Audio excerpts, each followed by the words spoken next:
dushishikarira gushimira mugenzi wacu Claudine kubw'ivyigwa bidasanzwe ashishikara kudushikiriza.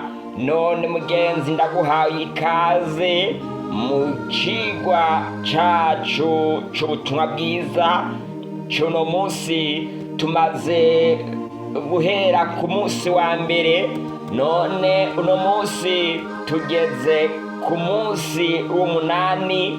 Icigwa cacu co kuri uno mugoroba kivuga giti ivyizigiro inyuma yo gupfa.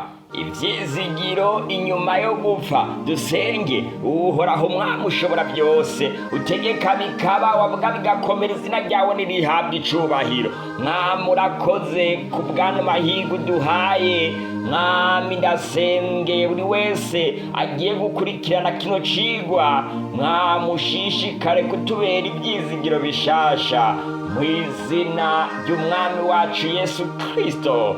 Amen. Icigwa cacu kivuga ngo ivyizigiro inyuma yo gupfa.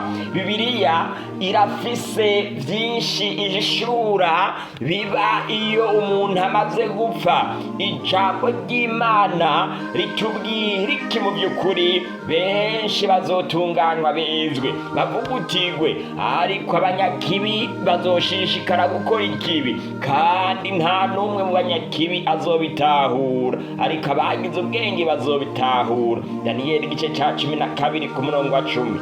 Daniyeli igice ca 12 ku murongo w'icumi. Bigenda bite iyo umuntu apfuye? Kino ni kibazo abantu benshi bibaza. Intango tuyibona mu gitabo c'Itanguriro. Imana irema umuntu. Uhoraho Imana abumba umuntu mu mukungugu hasi. Imana ishira impwemu mu muntu. Bibiliya ivuga ngo amuhumekera mu mazuru impwemu y'ubugingo, maze umuntu acaba ufise ubugingo. Umuntu bisigura umubiri, umukungugu guteranya impwemu y'ubugingo ugaca uba umuntu muzima ufise ubugingo. Ukutumvira Imana kwazanye urupfu. Uhoraho Imana barira uwo muntu igiti cyose cyo muri iryo tongo ukijyeko ukugomba. Twabonye ko cari gipima Imana gusa yashaka guha ababyeyi bacu ba mbere, ariko igiti kimenyekanisha iciza n'ikibi ntuzukijyeko, kuko umunsi wakiriyeko uzopfa nta kabuza. Umuntu ntiyumviye Imana bimuzanira urupfu. Uhoraho Imana abarira iyo nzoka iti kukoze ibyo ubaye ikivume mu bitungano byose no mu bikoko byose byo mu ishamba. Itangurira igice ca 3 ku murongo wa 14. Abarira Adamu nawe ati ko wumviye umugore wawe ukajya ku giti nari nakubujije, ntuzukijyeko, uzaniye ivu umuvumo, uzokwamurya ibirimvamwo ubiruhiye iminsi yose yo kubaho kwawe, ariko uzotungwa n'ibirimano byo mu ndimiro. Kwirirwa urabira akuya niko kuzoguhesha ibyo kurya. Uzurinde usubira mw'ivu, kuko ari ryo wakuwemwo. Uri umukungugu, kandi umukungugu niwo uzosubiramwo. Itanguriro igice ca 3 ku murongo wa 18 gushikana ku murongo wa 19. Murabona ukuntu icaha catumye Imana ituvuma, umuvumo utuzako kubera icaha, maze umuruho, urupfu n'ibindi bibazo bitangura kwisuka kw'isi. Umukungugu ugasubira mw'ivu aho wahoze, umushaha, impwemu igasubira ku Mana yawutanze. Umusiguzi igice ca 12 ku murongo w'indwi ni kuvuga ngo umuntu muzima yari afise ubugingo, none impwemu y'ubugingo imuvamwo, agaca acika ikiziga, umukungugu usubira mu ivu. Kuko umuntu yigira iwabo w'intava, mu nzira hakaba uruja n'uruza rw'abamuririra, umukungugu ugasubira mu ivu aho wahoze, umushaha ugasubira ku Mana yawutanze. Umusiguzi igice ca 12 ku murongo wa 5 gushikana ku murongo w'indwi. Ubugingo bwanje bukidudenga, impwemu z'Imana zikiri mu mazuru yanje, iminwa yanje ntizovuga ibyo kugabitanya. Yobu igice ca 27 ku murongo wa 3 gushikana ku murongo wa 4. Umubiri wose utagira ubugingo ucika umukungugu. Ntimukishimira abahambaye canke umwana w'umuntu n'umwe ataco yoshobora gukiza. Impwemu ziwe zimuvamwo, akisubirira mw'ivu ryiwe, imigabo yiwe igashira. Zaburi 146 ku murongo wa 3 gushikana ku murongo wa 4. Bagiye mw'ijuru, ikuzimu canke naho. Bibiliya ivuga iki? Umuntu apfuye ajahe koko bamusabira? Umuntu apfuye ajahe koko ko bamusabira bavuga ngo Imana imakire mu bwami bwayo? Bibiliya yigisha iki? Mbega yobaja mw'ijuru canke mu muriro canke ntahaja? Bibiliya ivuga ko urupfu ari iki? Bibiliya ivuga ngo impwemu ziwe ziramuvamwo, akisubirira mw'ivu ryiwe. Uwo munsi nyene imigabo yiwe igashira. None bagenzi, mwumva aja mw'ijuru? Bibiliya ngaha muri Zaburi 146 ku murongo wa 4, Bibiliya ivuga ko asubira mw'ivu ryiwe. Bibiliya ibandanya ivuga ngo gupfa nukuvamwo impwemu y'ubugingo, ariko umuntu we arapfa akigira maheri heri. Mbere impwemu z'umuntu zirahera, none aba akiri hehe? Yobu igice ca 14 ku murongo w'10. Kandi ibyo byizigiro byanje ninde azoruha abibona? Bizomanuka bishike mu bihindizo by'ikuzimu, igihe nzoronka uburuhukiro mu mukungugu. Yobu igice ca 17 ku murongo wa 15 gushikana ku murongo wa 16. Umubiri upfuye n'ivu n'umukungugu, ko nziga ikuzimu ko ariho iwanje, nkaba nshashe uburiri bwanje mu mwiza, nkaba mbariye Rwagobo nti ni wewe data, nkabarira n'inyo nti ni wewe mama, kandi ukaba na mushikanje. None ibyizigiro byanje biri hehe? Uno niyo babandanya avuga muri ca gice nyene, koko abapfuye barasabirwa. Iki ni kibazo, kubera yuko hari ababikora. Mbega koko abapfuye barasabirwa? Reka tubaze Bibiliya.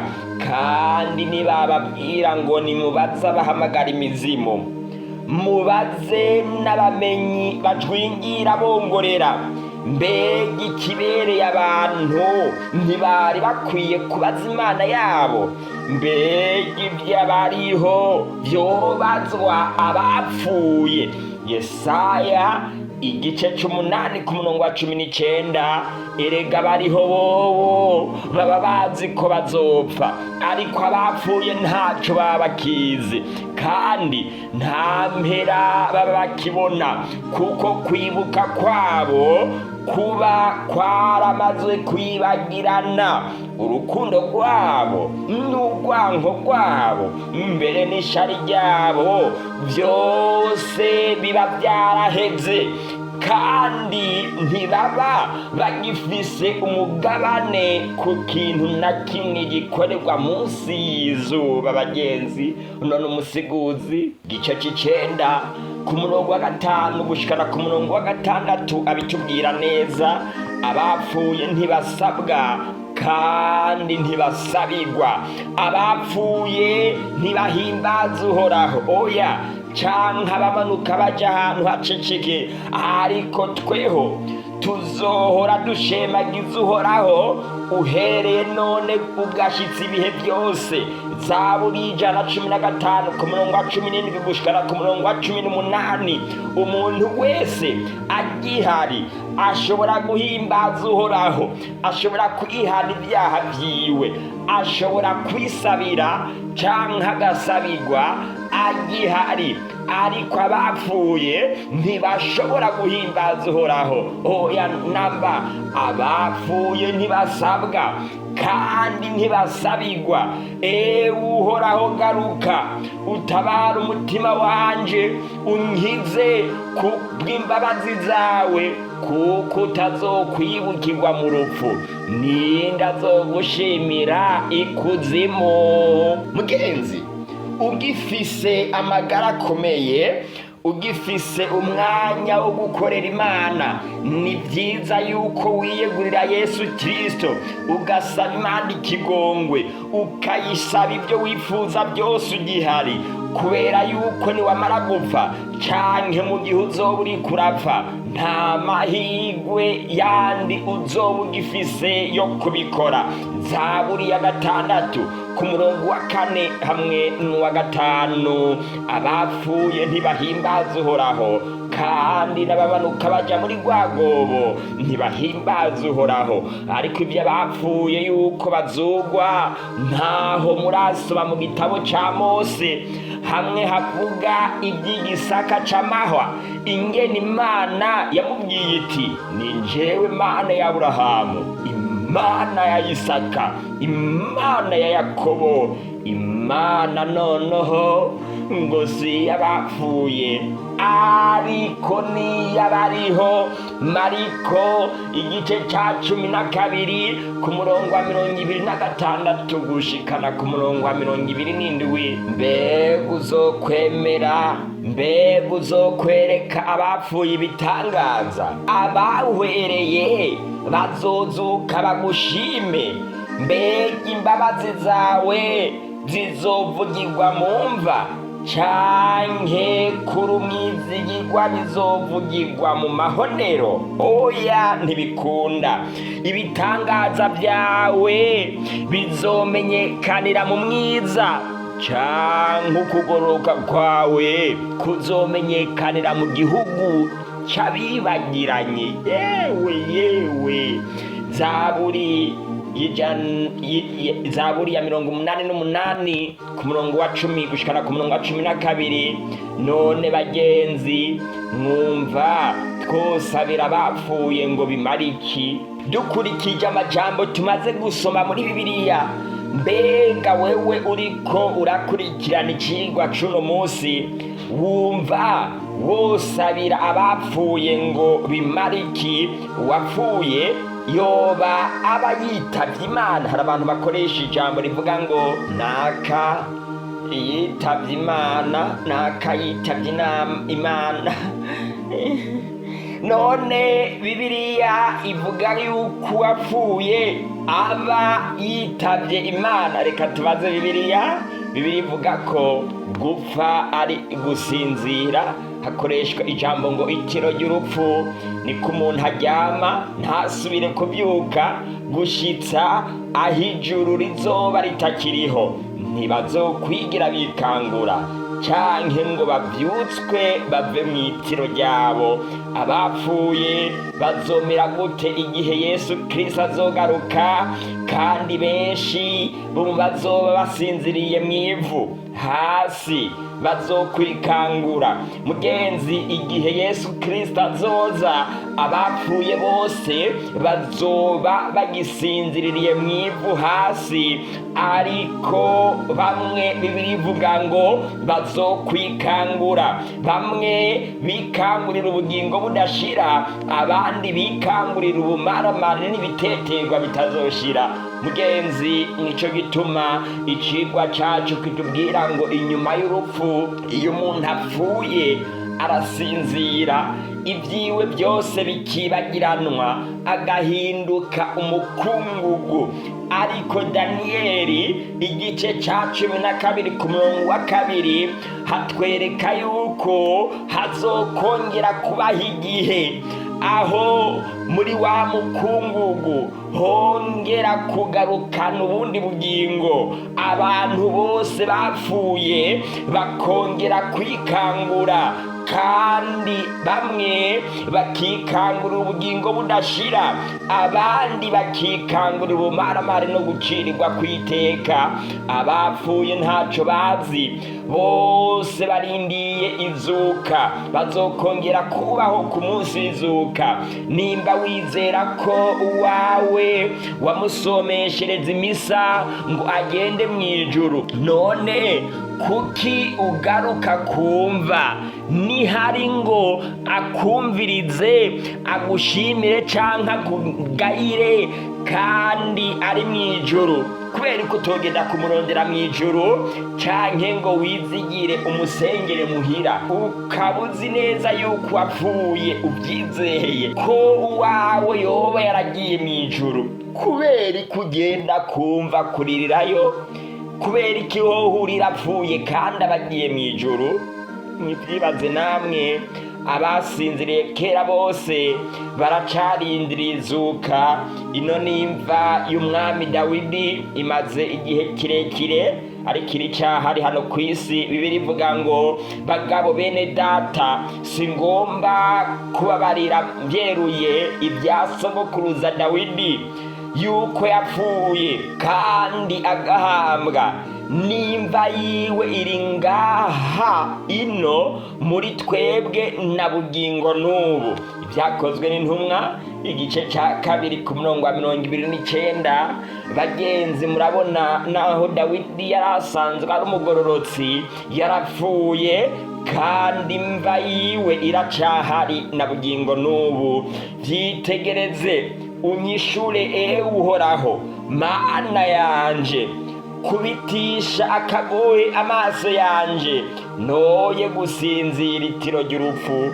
Zaburi 113 ku murongo wa 3 haratwereka yuko urupfu ari itiro ry'urupfu. Bibiliya irerekana neza ko gupfa utaba witavye Imana, ahubwo no gusinzira itiro ry'urupfu. Bibiliya irongera ko igihe kizuka abapfuye, abasinziriye itiro ry'urupfu bazova muri iryo tiro, kandi bazova muri urwo rupfu bikangure, bazuke. Ngo hari abandi bavuga ngo Imana imwakire mu bwami bwayo. Kristo niwe mushuzo, maze abakristo bazobonerwa bazuke ahazozira, iherezo rizoca rishika, twese tuzozuka. Icete ca mbere Paulo yandika Abikorinto igice ca 15 ku murongo wa 23 gushikana ku murongo wa 24. Tahura rero mugenzi, uve ubuzimu uje ibuntu, tahura ujijuke. Bibiliya ibandanya yigisha iki? None bagenzi, kubyo tumaze kubona, dusomereze misa abapfuye bace baja mw'ijuru. Umuntu yoba agifise bino vyiyumviro, yoba atumva ko abapfuye bose basinziriye bazozukira rimwe Yesu agarutse. Umuntu niyapfa, mbega azosubira kubaho no kwihanganiye iminsi y'intambara yanje yose? Nkarorera igihe canje co kurekugwa, wompamagaye nkakwitaba, wobaye wifuza igikorwa c'amaboko yawe. None niyo bariko aravuga. Ariko bene data, ntitugomba ko muyobegwa iby'abasinzira itiro ry'urupfu, ngo ntimubabare nka ba bandi badafise ivyizigiro. Mugenzi, icigwa cacu kivuga ngo ivyizigiro inyuma y'urupfu. Inyuma y'urupfu hariho ibindi vyizigiro, atari bimwe abantu bazi yuko bashobora gutanga amafaranga abiwabo bapfuye bakaja mw'ijuru. Oya, ibyo si byo vyizigiro. Pawulo atubwira hano mu cete ca mbere yandikiye ab'Itesalonike igice ca 4 ku murongo wa 13, ariko Pawulo ariko aravuga ngo abapfuye bizeye baracafise ayandi mahirwe yo kuzobaho ubugingo budashira. Mbega Yesu yoba yaravuze ko Lazaro yari yitavye Imana? Oya namba. Bibiliya ivuga ngo Lazaro yahwereye. Bashiki biwe batuma kuri Yesu bati, mugenzi wa wundi ukunda aragwaye. Yesu abyumvise aravuga ati, iyo ndwara siyo kumwica, ariko niyo gushimagirisha Imana kugira ngo n'umwana w'Imana imushimagirishe. Yohana igice ca 11 ku murongo wa 2 gushikana ku murongo wa 4.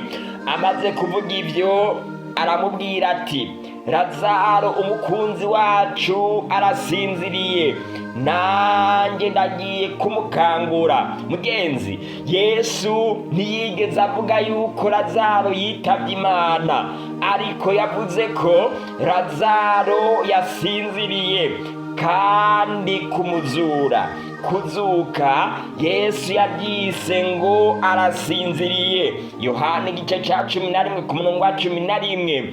Nuko abigishwa baramubarira bati, mugenzi asangwa asinziriye azokira.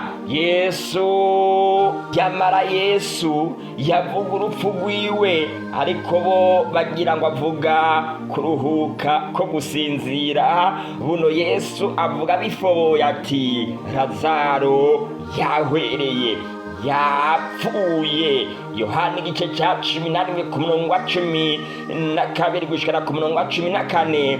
Ariko ku bwanyu ndanezerewe ko ntariyo, kugira ngo muze mwizere. Noneho nimuze tuje yari naho Adamu yakoze icaha, maze urupfu rukaza nk'ingaruka y'icaha.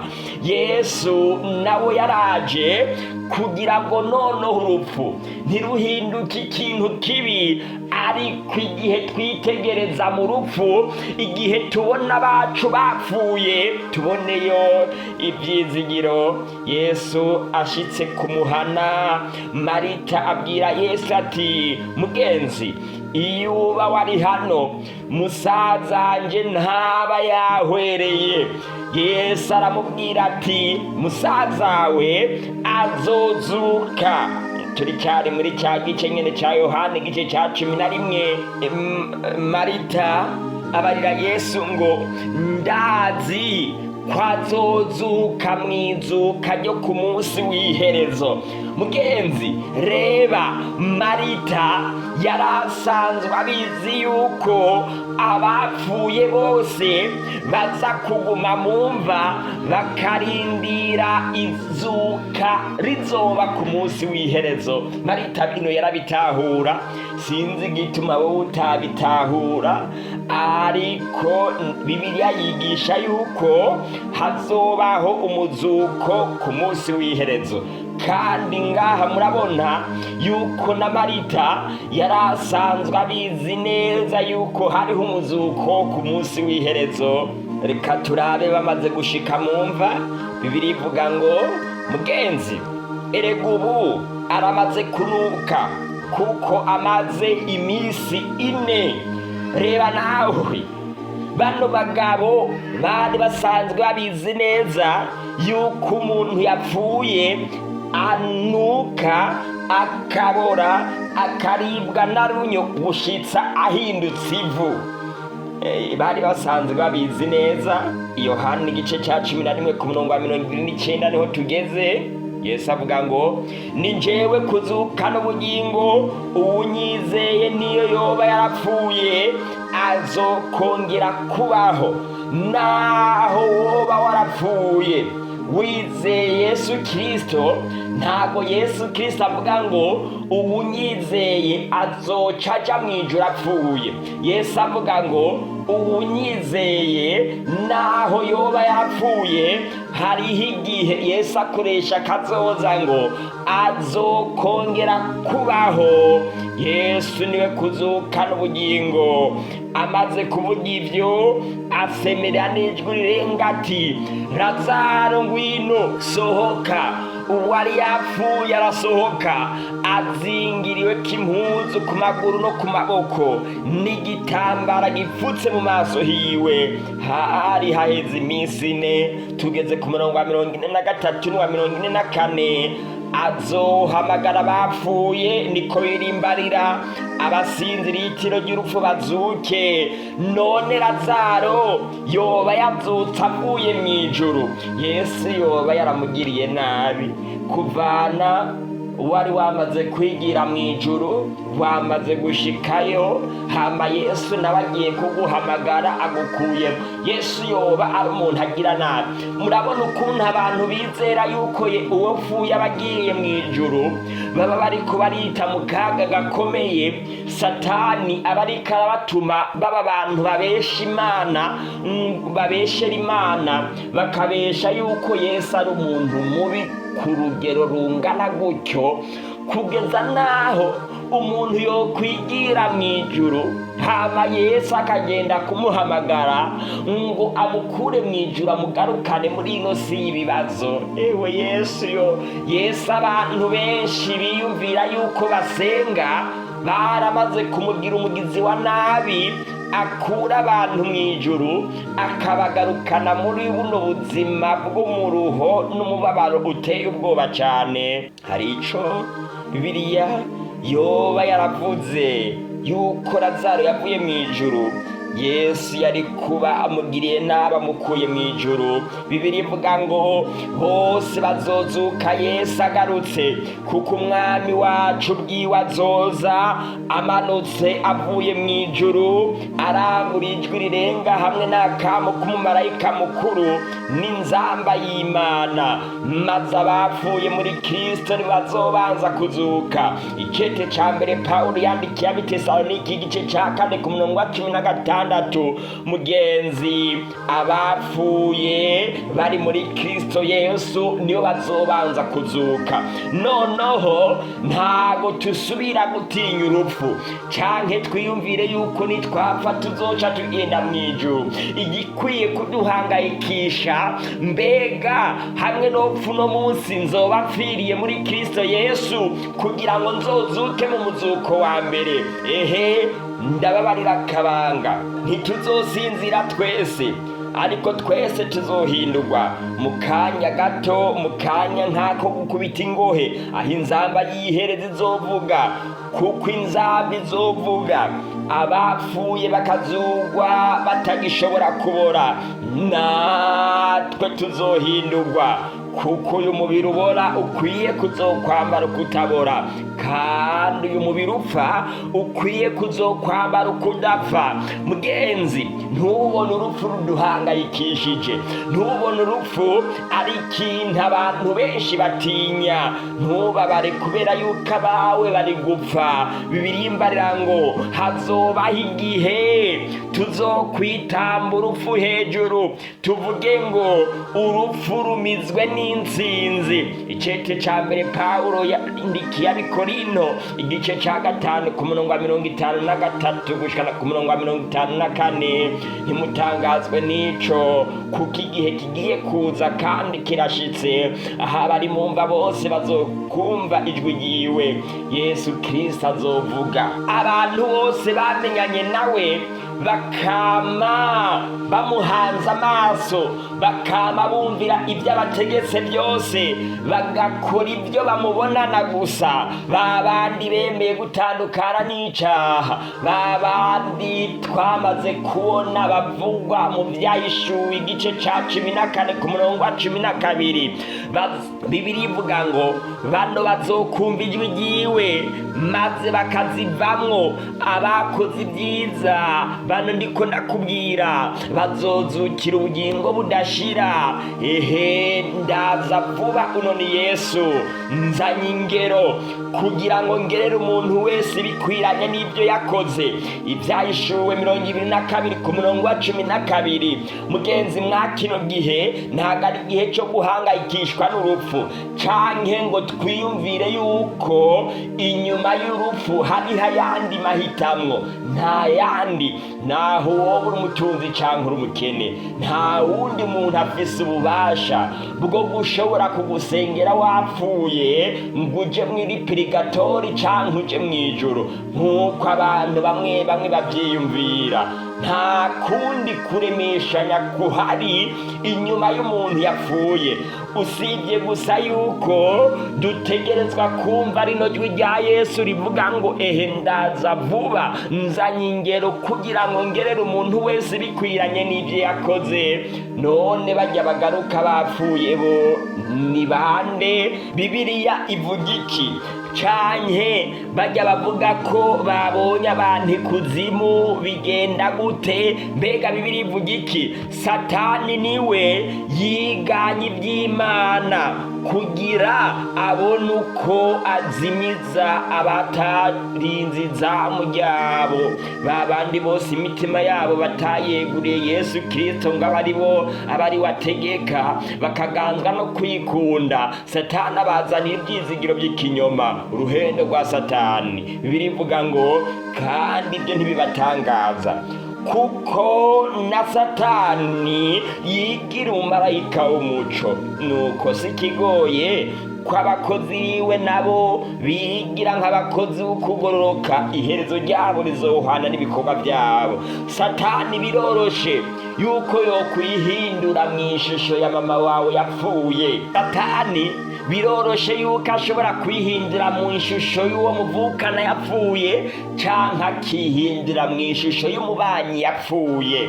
Ibyo biroroshe cyane. Satani ashobora kwihindura umuntu yari yapfuye yagarutse, maze uwo muntu akavuga yuko avuye mu kuzimu kandi yakuweyo na Yesu. Iyo umuntu amaze kwizera inyigisho bene iyo, akumva yuko ari Yesu yamuteruye akamukura mu byara bya Satani, aho Satani yaraboshwe, uwo muntu ibyaza kuvuga byose abantu barabyumva. Wamaze kwizera yuko ibyo umuntu ariko aravuga ari byo, yakubwira ati Imana yaciye imbarira yuko Yesu yaciye abanza ngaburira ingurube. Hanyuma amaze kungaburira ingurube, Yesu turiko turaganira arambarira ati genda usenge dimanche, n'izindi nyigisho z'ibinyoma uzozemera kubera yuko wamaze kumva yuko wabibwiwe n'umuntu wizigiye. Satani afise ububasha bwo kwiyerekana mu ishusho